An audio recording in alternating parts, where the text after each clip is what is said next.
Coming up on the Suze Orman Show, I'm going to be telling you why you just might be feeling more financial friction in your family right now and what you can do about it. Also, Alexis feels that since she's a woman, that she gets to spend more than I do in a month. I have this gut feeling that no matter what amount of money that you were given, you would spend it. And you ask me, can I afford it? I want to buy a condo at my favorite ski resort. Yeah, of course you do.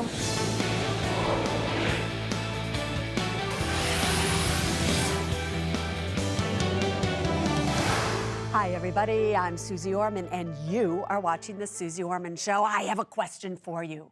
Are you feeling financial friction in your relationship lately? Well, if you are, please listen to me. So many people are calling in to The Suze Orman Show, men and women alike, and they are saying, I am fighting more in my relationship than I have ever fought before. And the fights are about money. Susie, I've been married for 16 years. I've been married 10 years. I've been married 30 years, and it's never been like this before. Please help us. Here's what I want all of you to understand.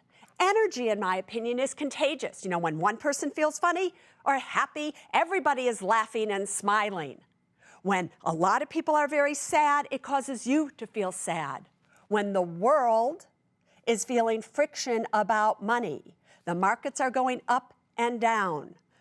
Jobs are going away and not coming back.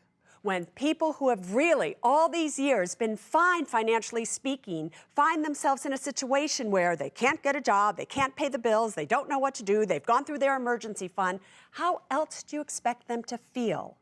Except lost, confused, and angry at the situation that they didn't necessarily put themselves in, but they find themselves in this situation because of the economy. When that happens, of course it's going to surface between you and your loved one. That energy is going to seep in, and you will be experiencing more arguments about money than you have ever done before. Listen, I've always said to you, money is the currency of life.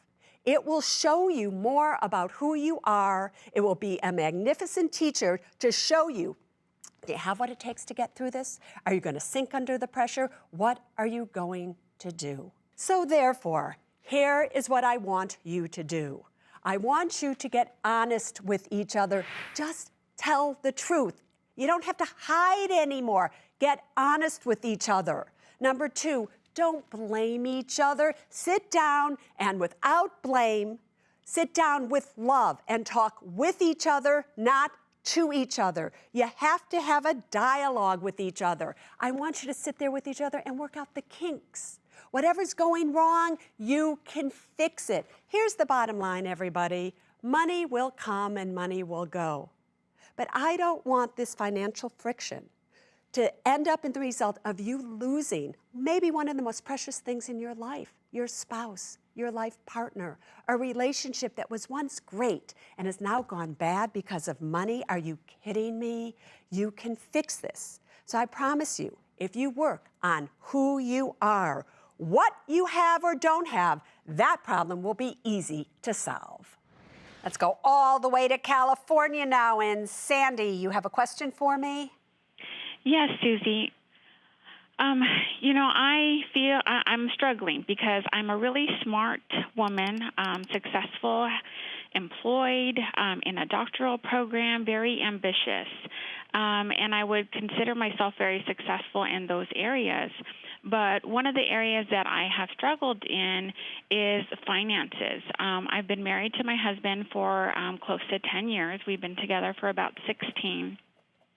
And probably for half that amount of time of our relationship, I've been in school. So he's taken on the role of being able to manage the finances. And it's a struggle because there's been lots of incidences where I have found out after the fact, of course, that there is bad debt.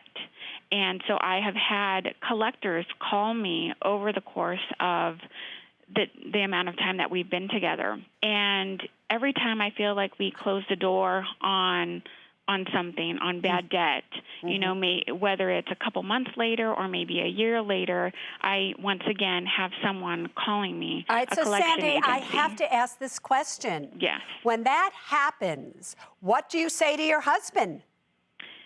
It's a very frustrating experience. I feel like, you know, I'm upset. I'm outraged. Because here's the thing. You started this call saying that you're good at this, you're good at that, you're good at that, you're good at this. The one thing you're not good at is finances. The truth of the matter is that's not what you're not good at. You're not good at a relationship with the man that you have been with for 16 years when it comes to money. That's what you're not good with. If you had to give me the lesson that you are meant to learn from what's going on between you and your husband, what would it be?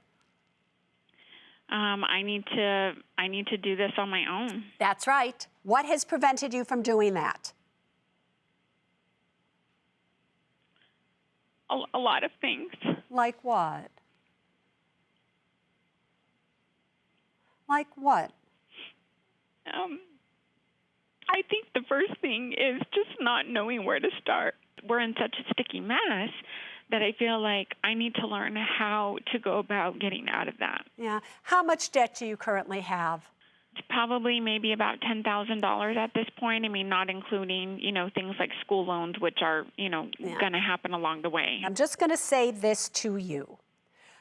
Sometimes money, sometimes lack of money, sometimes problems with money reveal a bigger problem when it comes to how you feel about yourself, how you feel about another person, or how you feel about each other. And it shows in the figures. Now, I understand that you may think this is a financial problem. I think this is a serious problem between you and your husband. I just have to ask this question, one last one, then I promise I'll let you go here. Okay. If you could turn back the hands of time and not be in this relationship, would you? Possibly not. Possibly not, meaning you wouldn't really want to be in this relationship. That's the problem. Do you understand? Yes. This isn't about money. Your tears are not about money. Your tears are about the past 16 years of your life may have been wasted in your mind because you don't feel the same as you used to. That's something you're going to have to deal with. It's just showing up in your money. Let's go to Andy. What you need to know from me? Hi, Susie. Thanks for taking my call. I have a question. Over the last 8 years, I followed my husband moving from state to state. And, well, we settled here in Texas, and we're going to a divorce. The issue is I have a great job, but all my family's in Ohio. And my head tells me to stay here and just make as much money and save as much money as I can. But my heart just says go home to Ohio. I'm kind of scared about that, though. Yeah. Here's the thing.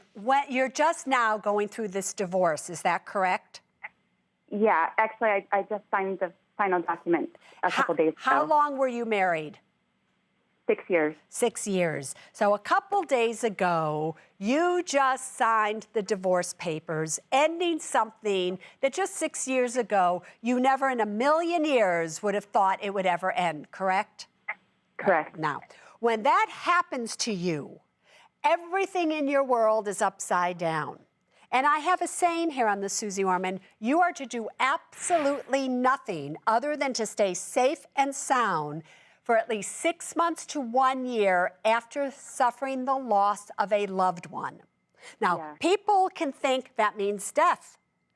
On many levels, it also means divorce, because a divorce can be almost harder than death at times. You still see the person, you have all these things, you have to dealing with the finances, you have to split this, you have to do that, and it can be very, very sticky. So until you have settled into your emotions, until 6 months or 1 year has passed, I want you to stay exactly where you are. You can always move back. Once you've done it, it's done.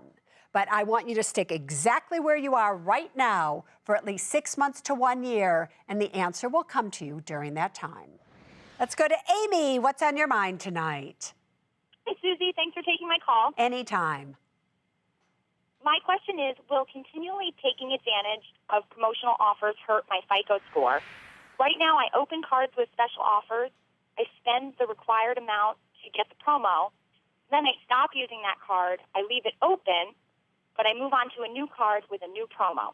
So my question is, can this hurt my credit? How often do you do that? I would say probably maybe 6 times a year, but that would be cards, like visas or things that are just here's the thing. regular promotions. Rather than wondering if it hurts your FICO, why don't you simply just check your FICO score and see if it's hurt it? Because if you open up too many cards in a short period of time, then the FICO people start thinking, oh my God, this woman's about to go crazy and she's going to go charge, and that affects your FICO score. But if you're opening up a card every 2 months, every 3 months, I don't think it's going to hurt you. But why even ask? Find out for sure. Let's go to Jimmy in Texas. Ask me your question. Hi, Susie. How you doing? Great, Jimmy. Thank you. I had a question for you. I want to know if it was still if it's a wise move to transfer student loan debt to a 0% credit card. I have about $10,000 in student loans, and I plan on paying them off in the next 2 years. And I have a couple, high limit 0% balance transfer cards, and I wanted to know, you say that student loan debt is unforgivable in a bankruptcy, and if something ever happened with my job or something, I want to know if that was a good idea. Listen, what is the current interest rate on your student loans? I think it's like 2.5% or 3%. And is it fixed forever? Yes. At that rate? I will tell you, you should absolutely do that as long as you know that this loan will be paid off before those interest rates readjust. Because the last thing you want to do is go from a 2% or 2.5% or 3/4% fixed student loan interest rate, could be tax deductible depending on your income, to a 0% one on a credit card, and all of a sudden the 0% goes to 19%, then it's like, what the heck did you do? Right. So at 2 3/4%, I'd be tempted not to do it, especially if you think that you're going to be paying it off in just 2 years. But if you think you can do it and you're safe, all right, either way, you're in a good scenario. Alexis feels that since she's a woman, that she gets to spend more than I do in a month. How much more do you want from your husband every single month? I think that a 1/3, 2/3 split would be fair. He is not buying that, girlfriend. And later, in wanting something, ask me, can I afford it? I would like to buy a vacation to Iceland for $6,000. My debt, $6,542 in credit card debt at 0% interest rate.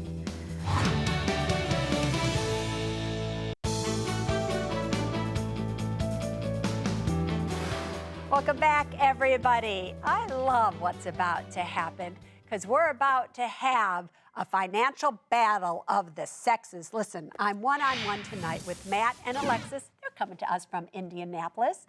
They're both really old, 28 years of age, but they've been married for 4 years. They don't have any kids yet, but I think they hope to in the future.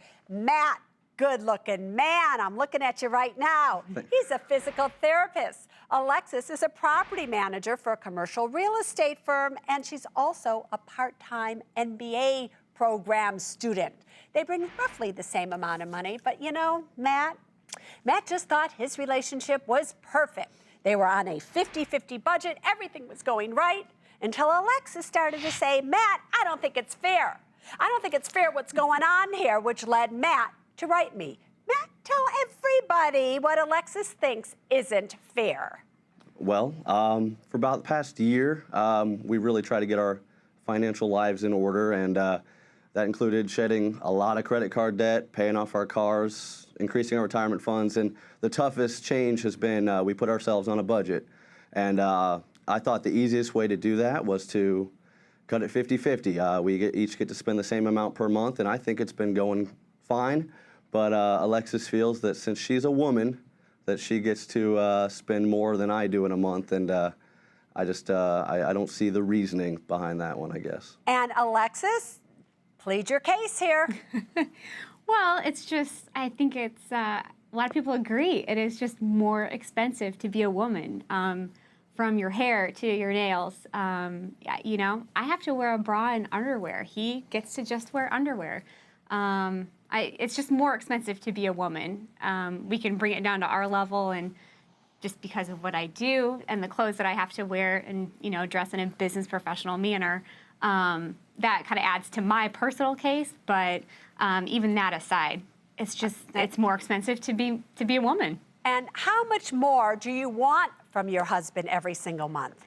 I don't know that I have a number, but I think that a 1/3, 2/3 split would be fair. He is not buying that, girlfriend. I know that. She already gets, I know that. I know that. Susie, for about the past 6 months, we upped her budget because of her request, and she gets 10% more than me already, and apparently that's not enough. So that's not enough. She wants more. Now, Matt, in Alexis's defense, it is true, because I'm a woman, and I see, what's so funny is sometimes I go into these department stores, and I go into the men's department, their shirts are less. Everything is less. You go and you buy the exact same thing for a woman, and it's even more. And our dry cleaning is more. Everything seems to be more. So she's right there. But even though it is more, the truth of the matter is that doesn't mean she should have more money from the two of you to buy more things. So, Alexis, I looked at your budget. You like to get your nails done. You like to get, massage. You like to do all these things that I'm not quite sure fall into the realm of, well, I'm a woman. I have to do this. I need to do this. These are things which I think you want to do more than you need to do. My problem is that my expenses are such a required expenses are such a larger percentage of that pool. Can you just give everybody then, regardless of what I've done for you, can you just give everybody watching, what are your required expenses that are so much more than his? My haircut, cut and color is $150 as opposed to the $15, $20 haircut he might get. All right. Okay. Wait 1 second. Oh, the place okay. that you choose to go to is $150. Sure. But are there not places, if you did not have the money, forget that you have it, if you did not have the money, you didn't have one extra penny, would you still go to that same place? No, I wouldn't do anything, and my hair would be really long and scraggly and not professional looking, which is how I need to have it. But Alexis, this is what your husband's trying to say to you. You don't have to go from somebody who spends $150 a month all the way down to somebody who doesn't spend anything. You could go from somebody who's at $150 a month to somebody who's down to $30 a month or $50 a month. Besides the hair, what else is a required expense? Undergarments. Let's go there. All right, so undergarments, how many do you have? Probably enough to get me through a month without doing laundry.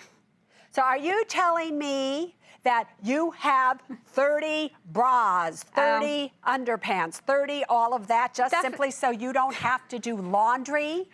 No, not at all. I'm just saying that it's one of those, kind of like clothes, if I go and see that there's a sale, pick up 3 for $36, All right, give me one more example. You're losing your case here. One more example. Well, then personally, absolutely business suits. How many business suits do you have? Probably enough to rotate like 2 weeks worth. 2 weeks worth. Now, yeah. Here you lose your thing because you're talking to Suze Orman. Yeah. Suze Orman is on television. Suze Orman is on book covers, on magazine covers, and everything like that. And what's interesting about that, I don't change my earrings. I don't change my jewelry. Mm-hmm. The people can tell you I've worn the same shoes and the same pants, and once in a while I change my tops. But this is a top, if we recycle back, that I've had for 2 years now. And so now it's like, okay, I'll wear it again. I agree, and I do that, and I think that. Will you agree? Do that, yeah. So Alexis and Matt, here's what I want to say to both of you. Currently, you are both on an allowance, as you call it, or whatever it is, and you each get $200 a week to spend.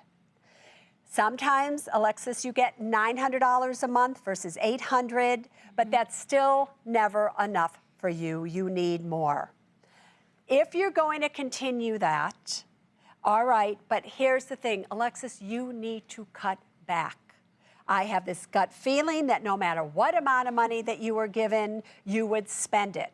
The list that you went through, everything that these requirements that you have, they're not requirements. You don't need to have 2 weeks of suits that you never recycle. You have, a few suits and you get another blouse and you make them all look different. That's it. You don't need underwear every single day that's new for 30 days for an entire month. So this is a situation where you came to the Suze Orman Show, you asked the question, should women get more than men? It's more expensive for us, but you're in a relationship with your husband. And it doesn't matter if you think you should spend more. You don't have the money to spend more because you don't have the emergency funds that you should have. You don't have the retirement built up the way that you should have. And very shortly, you're going to need to start paying back $40-some-odd thousand of a student loan. And instead, you have 30 pairs of underpants. So the truth of the matter is, I personally think it costs a little bit more for women. Does that mean that women should get more money? No. It means that the two of you are in this together. I would keep her at $800 a month, my dear Matt. I would not be giving her that extra $100, and I would see what happens. Matt, protect this money, keep it safe and sound, do whatever you can, but the decision comes down on Matt's side. And that's what Susie thinks, and I'm a woman. So I'd really like to know what all of you think. I want you to take a poll. Is it more expensive? So should women get more money than men simply because we're women? Go to SusieOrman.cnbc.com and you vote. I can't wait to see how this turns out. Up next, you can't afford to miss. Can I afford it? I want to buy a Cartier Ballon Bleu watch that costs $5,200. Of the $30,000 a month of income, how much of that is yours and how much of that is your husband's? About $27,000 or so is his. Also, I would like to get a dragon tattoo on my wrist. my tattoo actually is probably older than you are. Boy, that hurt when I got it. What do you want to buy? Dragon tattoo. Cartier watch. Condo at my favorite ski resort. Yes, yes, yes. We always want to buy something, don't we? But the real question is, can you afford it or not? And that is what we're about to decide right now. You're going to call in. You tell me what it is that you want to buy. I ask you a few really intelligent questions like, how much money do you have? How are you going to pay for it? And then I tell you if you can afford it or not based on your answers. Are you ready? Wendy, what do you want to buy? Hi, Susie. Thanks so much for taking my call. I'm a huge fan of yours. Thank you, kind lady. But what do you want to buy? I would like to get a dragon tattoo on my wrist. You want a dragon tattoo on your wrist. I do. Have you ever had a tattoo before? I do have a one small tattoo, so I'm ready to get the second tattoo. Just between you and me, I have a tattoo on my foot. My tattoo actually is probably older than you are. But anyway, boy, that hurt when I got it. So anyway, all right, you want to spend $500 on a tattoo, a dragon tattoo. I kind of like that tattoo as I'm looking at it. Girlfriend, show me the money. Okay, I take home $5,500 a month, and my expenses are $2,747 approximately. Great. I owed my condo outright. I have about $82,000 in liquid savings, $180,000 in investments, and $56,000 in retirement. Now, listen, I know I have to ask you this because every time people are watching the Suze Orman Show Can I Afford It segment, and somebody who is 33 years of age comes on, they own their house outright, they have $82,000 liquid, $180,000 in investments, $56,000 in retirement. Did you inherit money? No. This is money that you saved all on your own? Yes. You are single? I am single. Right. So everybody out there, Wendy, what do you do? I'm a therapist for children. For children. So yeah, actually, I have to say, I saved all this money based on your advice. I've read all your books, and I've been reading your book since college. So actually, I've been following your advice, Susie. So do you see, everybody? It is possible. And my dear Wendy, you are approved because you can so easily afford it. If you want to, you can get one on this wrist, that wrist. You could put one on your forehead right here, one. Well, I won't go there, but girlfriend, send us a picture once it's on you. I love you. Lisa, what do you want to buy? Hi, Susie. I want to buy a Cartier Ballon Bleu watch that costs $5,200. Have you priced these out? Have you even gone to try to bargain with them, or is this how much?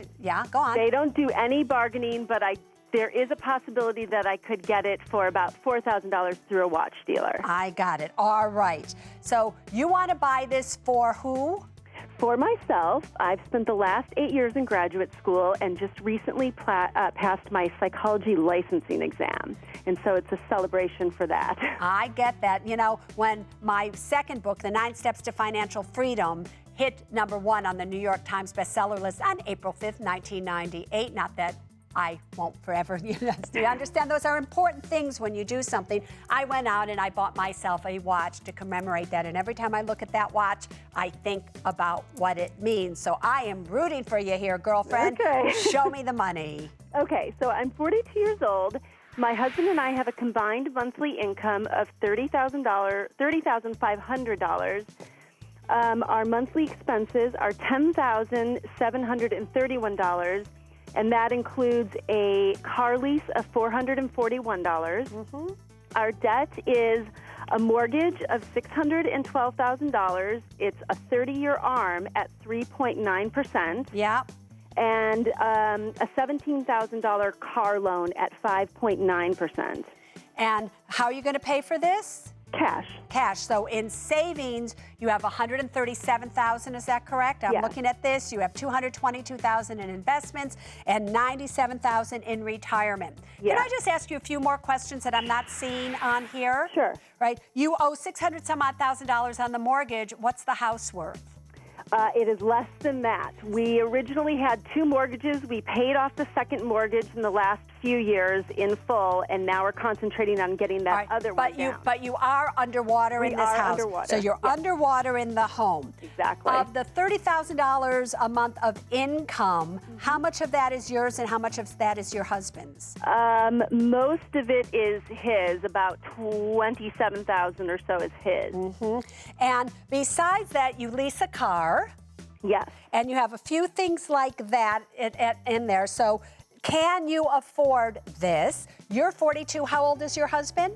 He's 60. You are denied. Okay. You get why I'm denying you? This isn't that you are necessarily buying this for yourself. It's really your husband is buying it for you, #1. We're underwater in a mortgage. I looked through all the things. You don't have a will. You don't have a trust. There isn't really enough money because he's 60 years of age to really generate the type of income you may need if something happens to him.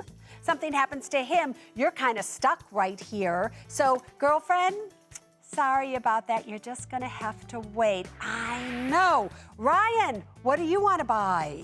Hi, Susie. What a pleasure it is to talk to you. I want to buy a condo at my favorite ski resort.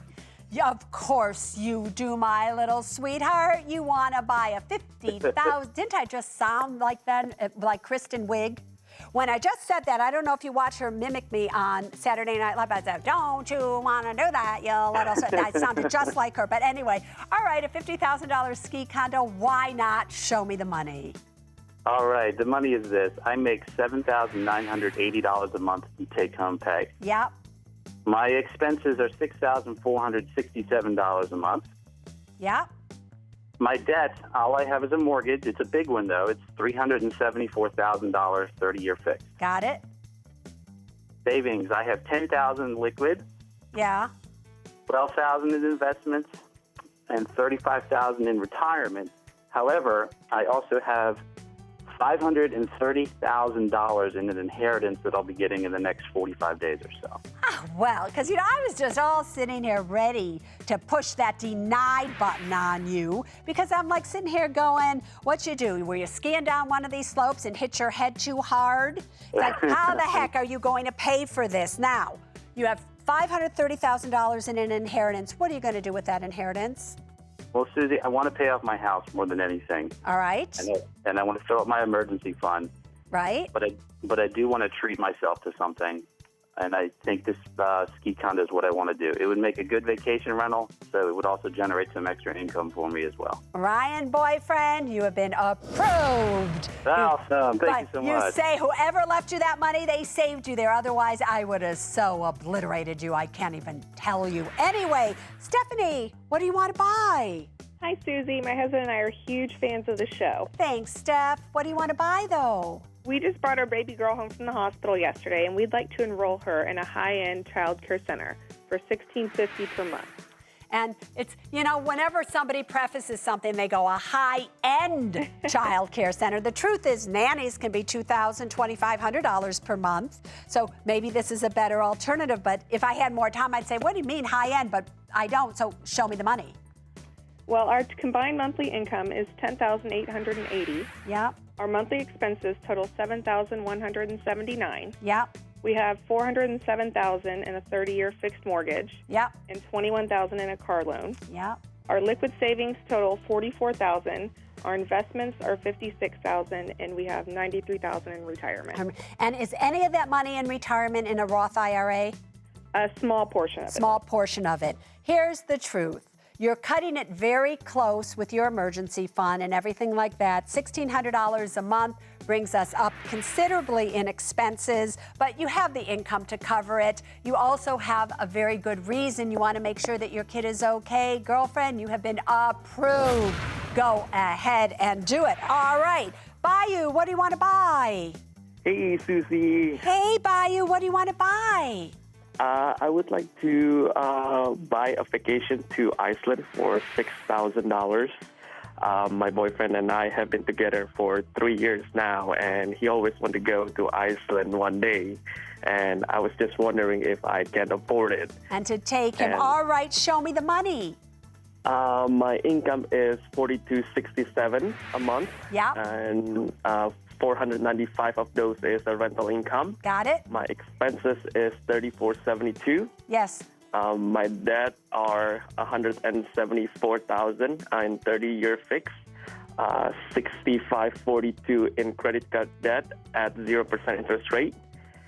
My saving is $23,000 in liquid, $108,000 in investment, and $108,000 in retirement. And why is it when you keep $23,000 liquid, do you keep $6,000 in credit card debt? I paid off my credit card debt like every month. So basically, at the end of the month, I will pay it off. All right. So even though it shows that you have $6,000 of credit card debt, $6,400, the truth is you never carry a balance. Is that correct? That's correct. I never carry a balance. Oh, well, there you go. You have been approved because you also have the amount of money to do it, and you're doing great for yourself. Want to be part of the Can I Afford It segment? All you have to do is go to my website, SusieOrman.com, and you will find the information that you need to know there to come and play with me right here. Next, I tackle trending topics in Ask Susie.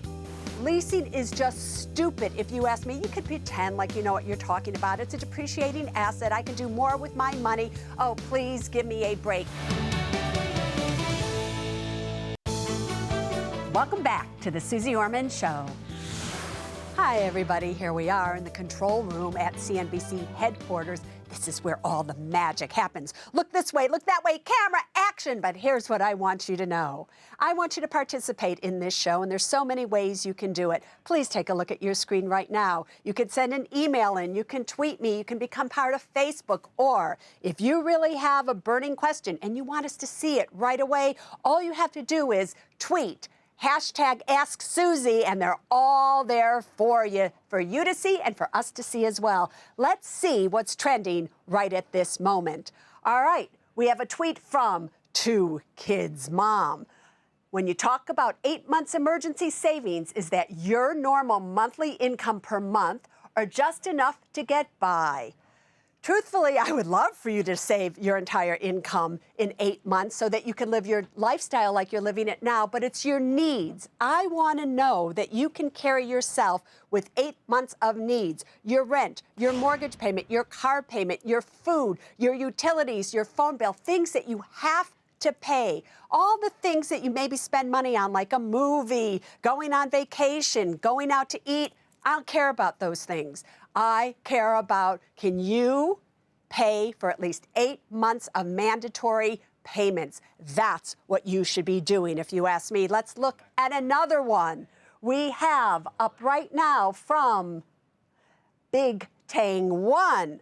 He wants to know, I think it's a he anyway, why do you hate leasing depreciating assets like cars? Why tie up capital in things that go to zero?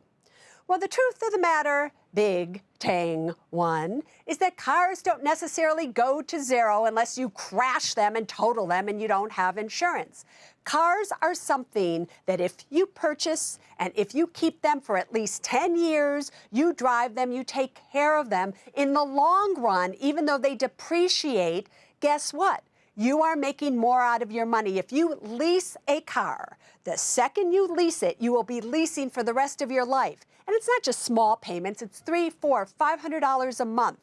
You could only drive so many miles per year. Leasing is just stupid, if you ask me. You could pretend like you know what you're talking about. It's a depreciating asset. I can do more with my money. Oh, please give me a break. In this type of an economy, you need to either finance a car no longer than 3 years. If it takes you more than 3 years to be able to afford the payment, you can't afford the car. After those 3 years are up, you own that car. Save your money for the next 7 or 10 years. And then when you need to buy another car, you can buy it outright. That's what smart people do. Big Tang. Let's go to the webcam right now. We have Chad coming to us. Where are you coming to me from, boyfriend? Hey, how you doing, girlfriend? I'm coming from Dallas, Texas. Dallas, Texas. I love Texas because I love cowboy boots. And you probably can't see this, but take a look, everybody. I got cowboy boots on today just for you, Chad. Anyway, ask me your question. Thank you so much. They look amazing. All right, ask me your question. Okay, I'm about to turn 40, and I need to play catch up with investments, and I'm in a place now that I can start investing money. And I wanted to ask you about opening a Roth IRA. I want to manage it independently without paying someone to do it for me, and I wanted to get your recommendations on that. And is it the best way to go? Yeah, truthfully, a Roth IRA you can open up at any discount brokerage firm you want. You can do TD Ameritrade, Charles Schwab, E-Trade, Fidelity, anyone that you happen to like. And within that Roth IRA, because it's at a discount brokerage firm, I like discount brokerage firms rather than full-service brokerage firms. They just don't make sense to me, but that's besides the point. You can choose anything that they offer you, any exchange-traded fund, any hopefully no-loan mutual fund, any CD, anything you want. So you will manage it yourself if you decide that's what you want to do, and I think that's what you should do. At your age, you can put $416 per month in. I would not, in these times, take a lump sum, $5,000, put it into the Roth and invest it all at once. I would be dollar cost averaging $416 per month. So that's what I want you to do, boyfriend. Just watch it closely, okay? Okay, I will do. Thank you so much. Now, coming up next after the break, don't you go anywhere, because I'm going to be talking to you about medical credit cards. So many people are hearing that is the solution to your financial problems when it comes to medical bills. I don't think so. See you in a few. So I do not want you to be pressured into doing something you don't need or want or really you can't even afford. And don't forget, go to SusieOrman.cnbc.com and vote in the poll tonight.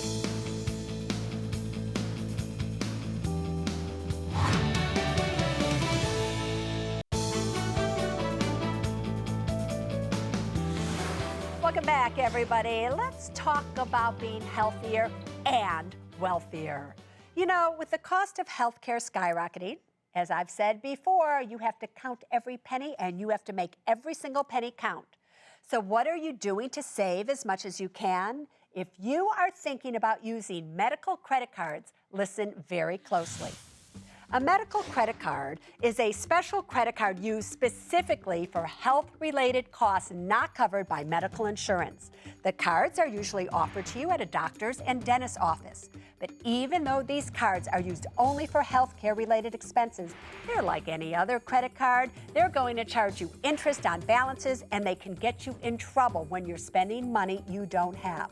So this is what I want you to know about these cards. To begin with, realize that the worst time, the absolute worst time that you can sign on that dotted line is when you're in the midst of a medical problem. You think you're in your right mind to know what you're signing? So I do not want you to be pressured into doing something you don't need or want, or really you can't even afford. So before signing up for one, can you just do me a favor? Can you ask the doctor if you can work out a payment plan? Maybe yes, maybe no. Now, if he says no, that's not an option, then next I want you to check with your bank or credit union to see if you can get a card or loan with a better rate. If you are going to use one of these cards, here's what I do, however, want you to know. You gotta read the fine print. The low or 0% interest rate that they entice you with, it's not gonna last forever. You've gotta realize that after the promotional period, the interest rate can jump as high as 29%. Now, it can jump high to 29% right away if you miss a payment, because if you miss a payment, that will trigger the interest rates to skyrocket, sometimes retroactively. You have to pay more than the minimum that they request. Otherwise, you are still going to be paying this bill when the promotional interest rate has ended. You also need to pay for each procedure separately. Let's say if you pay in full at the beginning and you don't go through with a series of treatments, there is no way you are going to get your money back. One more note, you'll also see these credit cards in veterinarian offices to help you with your pet's medical expenses. Same rules apply, so be very, very careful. Okay, everyone, up next, one more thing I want you to know. Make money something that people want to walk towards rather than away, because it causes you to fight.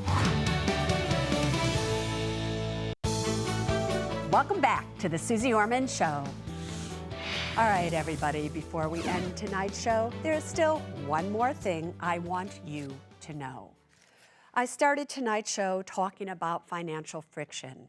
And you know, the saddest thing about when two people who love each other are fighting about money, there's friction, usually there are other people that are affected as well. If you have children, for instance, even your mother, your father, who are watching things in your family, how you feel about each other really can go out and say to a child, oh my God, look what money can do. I hate money. I never want money. Or it can make your children really afraid. As I said, tonight, money can come and go. But the one thing you always have to teach your children and show the world is that love, respect, humility, compassion, those are things that are here to stay. So I ask you to stay honest with each other, talk about this with each other, have the ability to sit down and pay bills together, look at your FICO scores together, look at your credit reports together, make finances a family affair, make money something that people want to walk towards rather than away, because it causes you to fight. Got that? Now you know. All right, so that does it for us tonight. Now remember, go to SuzieOrman.cnbc.com. Take that poll. Do women, do they deserve more money than men because it's more expensive for them to live? Vote on it. But here's what else I want you to do. I want you to remember that there is only one thing that matters when it comes to your money, and it is this: people first, then money, then things. Now you stay safe. Bye-bye.